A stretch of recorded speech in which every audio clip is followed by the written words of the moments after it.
This is a budget that provides massive tax breaks for billionaires and corporate CEOs and massive cuts to programs that tens of millions of struggling Americans depend upon.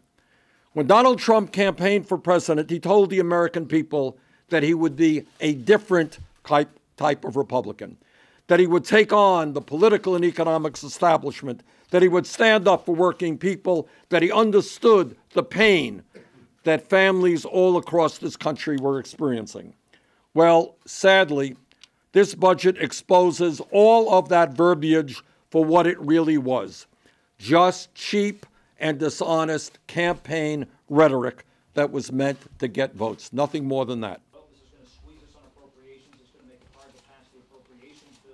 This is a budget that is immoral and that will cause an enormous amount of pain for the most vulnerable people in our nation. This is a budget that will be rejected by the American people and must not see the light of day here in Congress. The budget released today by the Trump administration is shockingly extreme, and this budget relies on absurd economic projections and pretend revenues that no credible economist would validate. It provides no real information on their tax reform other than to claim that it's revenue neutral. I guess this is the president's believe me part of his budget. If Donald Trump used these budgeting techniques in his business, not even the Russians would invest in his projects.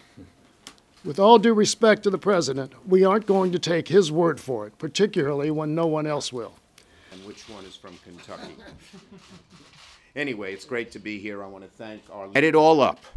The Trump budget is comic book villain bad. And just like comic books, it relies on fantasy to make all the numbers work. It's the kind of budget you might expect from someone who is rooting for a government shutdown. I'm optimistic it'll be roundly rejected by both parties here in the Congress. The way that we can reach a funding agreement in September is to do what we did last month, work together on a bipartisan basis, reject this extreme budget, tell President Trump and Mick Mulvaney to stay out of the negotiations, and come up with a plan that will help the American people and create jobs here at home. Budget Committee, I associate myself with their remarks, which I heard by phone on the way over. And he also fails to recognize that nothing brings more to the Treasury than the education of the American people, early childhood, K through 12, higher education, lifetime learning. Nothing brings more money to the Treasury to reduce the deficit. So it's a false economy. It's one of the dumbest budget moves, with stiff competition, mind you, but one of the dumbest budget moves they can make.